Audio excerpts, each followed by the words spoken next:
Welcome all. Today's video is super important because we're going to talk about 4 things that are going to support your concussion recovery. Now again, I am not a doctor and this isn't medical advice, but this information are things that your recovery facility, your treatment facility, or your doctor should be talking about with you. So these things, we're going to get right into it, are going to be eating proper, sleeping proper, rest, and also a protocol for your recovery. So of course, eating proper is important for everyone, but with concussion, it's especially important. And that's because, as we mentioned in an earlier video, a concussion isn't swelling of the brain or bruising of the brain.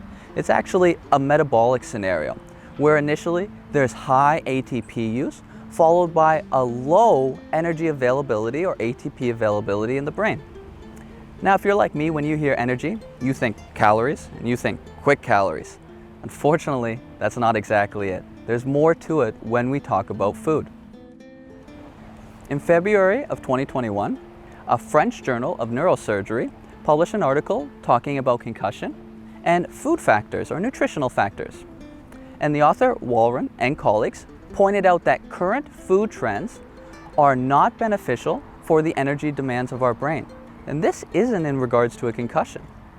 So they pointed out several really important nutrients that one should supplement with or ingest frequently to support the brain recovery.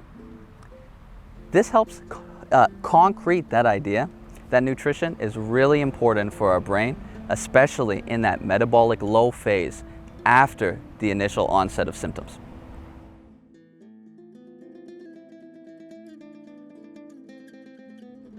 Sleep.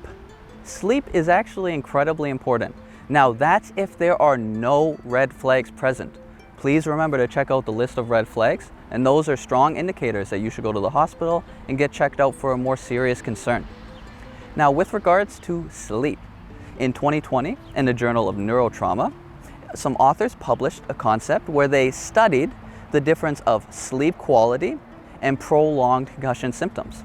And those who had better sleep qualities had less time with concussion symptoms. This supports that idea that sleep is really important for your brain.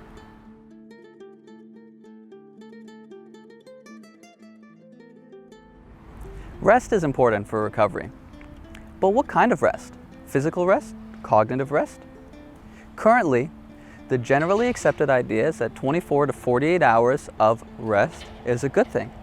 But when we talk about that, this isn't extreme rest. This isn't hiding in a dark room or hiding in a dark space and not doing anything, not even thinking, for 2 days. This is just a general relaxing day for a day or possibly 2. And now, when we look at the 2016 International Consensus Statement on Concussion, they made a very interesting quote with regards to rest. And I'm going to read that for you. The exact amount and duration of rest is not yet well defined in the literature and requires further study. What we do know about rest right now is that entire and complete rest, avoiding everything, is not the answer. But a little bit and a relaxing day for maybe a couple days is important. But then we need to gradually return into our activity, into our sport, into our school, into our work. And it needs to be a gradual progression so that we don't jump back into it right away. When we talk about gradual return, we want to think about a specific protocol. And that's what we're going to talk about right now.